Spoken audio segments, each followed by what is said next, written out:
শুভেচ্ছা জানাচ্ছি, আমি রাব্বিল হাসান রূপম। এই ভিডিও টিউটোরিয়ালে আপনাদের সাথে আলোচনা করব প্যাকেজ.json ফাইল নিয়ে। তো এই যে প্যাকেজ ফাইলটি যে শুধুমাত্র Node.js অ্যাপ্লিকেশনের ভেতরে থাকে তাই কিন্তু নয়, আরও অন্যান্য বিভিন্ন ধরনের অ্যাপ্লিকেশনের ভেতরেও ডেভেলপমেন্টের সময় আমরা প্যাকেজ.json ফাইলটি পেয়ে যাই। এখন এই প্যাকেজ.json এই ফাইলটি কি, এটা দিয়ে কী হয় এ সম্পর্কে একটা ক্লিয়ার আইডিয়া আমাদের থাকতে হবে।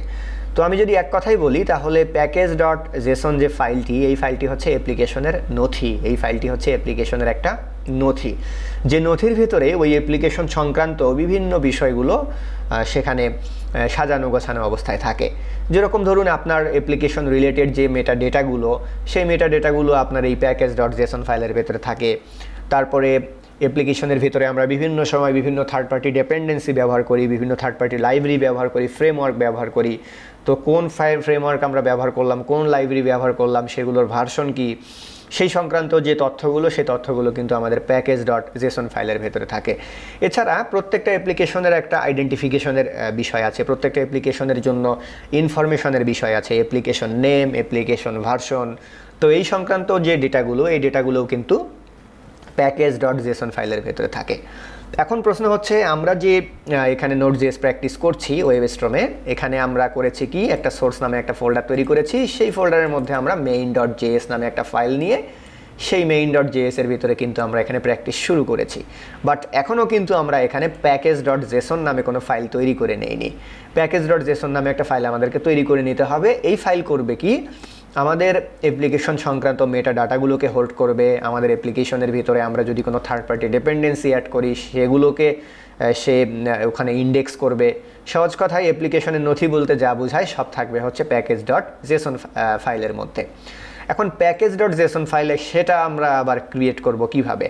প্যাকেজ.json ফাইল ক্রিয়েট করার জন্য জাস্ট টার্মিনালে গিয়ে যদি আমরা npm init, আমি আবার বলছি npm init দেন স্পেস দেন -y, ওকে, আমি আবার বলছি npm init -y। ইনিট মানে হচ্ছে ইনিশিয়ালাইজেশন করা, অ্যাপ্লিকেশনকে ইনিশিয়ালাইজেশন করা। -y দিলাম আমি। -y যদি আমরা না দিই তাহলে কিন্তু অনেকগুলো প্রশ্নের উত্তর এখানে দিতে হবে। npm init দিয়ে যদি আপনি এখানে করেন, শুধুমাত্র npm init দিয়ে যদি আপনি প্রেস করেন, সেক্ষেত্রে অ্যাপ্লিকেশনের নাম কি, ভার্সন কি, এগুলো আলাদা আলাদা ইনপুট কিন্তু এখানে আপনাকে দিতে হবে। বাট npm init না দিয়ে আপনি যদি npm init -y দেন, অর্থাৎ npm init-এর শেষে যদি -y দেন, সেক্ষেত্রে অ্যাপ্লিকেশনের নাম কি হবে, ভার্সন কি হবে, এত ডিটেলস এখানে টার্মিনালে দেওয়ার প্রয়োজন হবে না। সেক্ষেত্রে সরাসরি প্যাকেজ.json ফাইল এখানে তৈরি হয়ে যাবে। পরবর্তীতেও কিন্তু আমরা প্যাকেজ.json ফাইলের ভেতরে সেগুলোকে চেঞ্জ করে দিতে পারি। এ কারণে আমি এখানে npm init -y এই টার্মিনাল কমান্ড এখানে দিয়ে দিলাম। ওকে, নাইস। তাহলে আমাদের কি হবে, এখানে প্যাকেজ.json নামে একটা ফাইল তৈরি হয়ে যাবে। অলরেডি কিন্তু আমাদের প্যাকেজ.json নামে একটা ফাইল তৈরি হয়ে গেছে। খেয়াল করে দেখুন, এখানে প্যাকেজ.json নামে একটা ফাইল আমাদের তৈরি হয়ে গেল। এখন এই প্যাকেজ.json ফাইলের ভেতরে যদি আমরা যাই, তাহলে এখানে আমরা অ্যাপ্লিকেশনের নাম পেয়ে যাব, ভার্সন পেয়ে যাব, ডেসক্রিপশন পেয়ে যাব। তারপরে আমাদের অ্যাপ্লিকেশনের স্টার্টিং পয়েন্ট, যেটা স্টার্টিং পয়েন্ট বলতে আমি বোঝাচ্ছি অ্যাপ্লিকেশনটা শুরু হবে কোথায় থেকে, সেটা পেয়ে যাব। যেরকম এখানে আমাদের স্টার্টিং পয়েন্ট হচ্ছে main.js, এই কারণে কিন্তু অটোমেটিক্যালি এখানে main.js ইনক্লুড হয়ে গেছে। তারপরে অ্যাপ্লিকেশনের জন্য কিওয়ার্ড থাকতে পারে, অথরের নাম থাকতে পারে, অ্যাপ্লিকেশনের লাইসেন্স থাকতে পারে। এই বিষয়গুলো যে ইনফরমেশনগুলো, এই ইনফরমেশনগুলো মূলত থাকে হচ্ছে প্যাকেজ.json এর ভিতরে। এখন এই প্যাকেজ.json এর ভিতরে আমরা একটা মজার কাজ করে নিতে পারি, সেটা হচ্ছে এইখানে আমরা স্টার্ট প্রপার্টি অ্যাড করে দিতে পারি। স্টার্ট প্রপার্টি দিয়ে এরকম বিষয়টা ঠিক ধরুন আমি এখানে দিই আগে, তাছাড়া বুঝবেন না। আমি এখানে স্টার্ট নামে একটা প্রপার্টি দিয়ে দিলাম এই স্ক্রিপ্ট অবজেক্টের ভেতরে। খেয়াল করে দেখুন, স্ক্রিপ্ট অবজেক্টের ভেতরে স্টার্ট নামে একটা প্রপার্টি আমি দিয়ে দিলাম। এবং এই স্টার্ট প্রপার্টির ভিতরে আমি করলাম কি, আমরা বারবার অ্যাপ্লিকেশনকে রান করার জন্য কি করছিলাম, আমরা অ্যাপ্লিকেশনকে রান করার জন্য নোড এভাবে কমান্ড দিচ্ছিলাম, নোড তারপরে main.js এভাবে কমান্ড দিচ্ছিলাম আমরা, তাই না? নোড main.js এভাবে আমরা নোডের কমান্ড দিচ্ছিলাম। কমান্ড দিয়ে কিন্তু অ্যাপ্লিকেশনটাকে আমরা রান করছিলাম। তো আমরা করতে পারি কি, অ্যাপ্লিকেশনটাকে আমরা কোন কমান্ড দিয়ে রান করব, কোন কমান্ড দিয়ে আমরা অ্যাপ্লিকেশনটাকে রান করব, এই কমান্ডটাকে আমরা এই স্টার্ট নামে যে প্রপার্টিটা দিয়েছি এই প্রপার্টির মধ্যে সেভ করে রাখতে পারি। তো স্টার্ট প্রপার্টির ভেতরে আমি এখানে বলে দিলাম নোড main.js, ওকে, নোড main.js। এই যে টার্মিনালে কমান্ড, এই কমান্ড দিলে হয় কি, আমার অ্যাপ্লিকেশনটা রান হয়। তো এটা যদি আমি এখানে সেট করে রাখি, তাহলে বারবার অ্যাপ্লিকেশনকে রান করার জন্য আর নোড main.js এত বিশাল বিষয়টা আর আমাদের লিখতে হবে না। তো এখানে অ্যাপ্লিকেশনকে স্টার্ট করার জন্য আমরা শুধুমাত্র এখন করব কি, যেহেতু আমাদের এখানে কমান্ড সেট করাই আছে, এই যে নোড স্টার্টের মধ্যে নোড মেইন জেএস, এটা যেহেতু আমাদের সেট করাই আছে, সেহেতু আমরা শুধুমাত্র যদি এখানে npm স্টার্ট লিখি, npm স্টার্ট, ওকে, npm স্টার্ট কমান্ড যদি আমরা দিই, তাহলে কিন্তু আমাদের অ্যাপ্লিকেশন রান হয়ে যাবে। খেয়াল করে দেখুন, এই যে সার্ভার রান সাকসেসফুলি সার্ভার আমাদের রান হয়ে গেল, মানে আমাদের অ্যাপ্লিকেশনও রান হয়ে গেছে।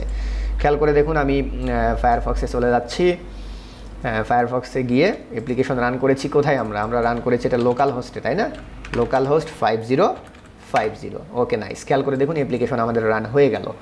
তো আমি আবার বিষয়টা রিপিট করছি যে প্যাকেজ.json হচ্ছে আমাদের অ্যাপ্লিকেশনের নথি। অ্যাপ্লিকেশন সংক্রান্ত বিভিন্ন তথ্যগুলো আমরা প্যাকেজ.json-এর ভিতরে রাখবো।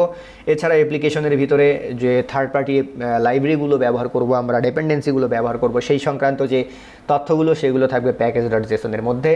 প্যাকেজ.json ফাইল ক্রিয়েট করার জন্য জাস্ট আপনাকে টার্মিনালে গিয়ে npm init -y এই টার্মিনাল কমান্ড দিতে হবে। যদি আপনি শেষে -y না দেন, সেক্ষেত্রে জেসন ফাইলটা ক্রিয়েট করার সময় বিভিন্ন কোশ্চেনের অ্যান্সার আপনাকে দিতে হবে, যেরকম নেম কী হবে, ভার্সন কী হবে, ডেসক্রিপশন কী হবে, এগুলো ম্যানুয়ালি এখানে স্টেপ বাই স্টেপ কিন্তু চলে আসবে। তো সেগুলো স্টেপ বাই স্টেপ আসাটা বেশ ঝামেলাপূর্ণ একটা বিষয়, সেগুলো যাতে না আসে এ কারণে npm init -y terminal command দিয়ে আমি প্যাকেজ.json ফাইলটা তৈরি করে নিলাম।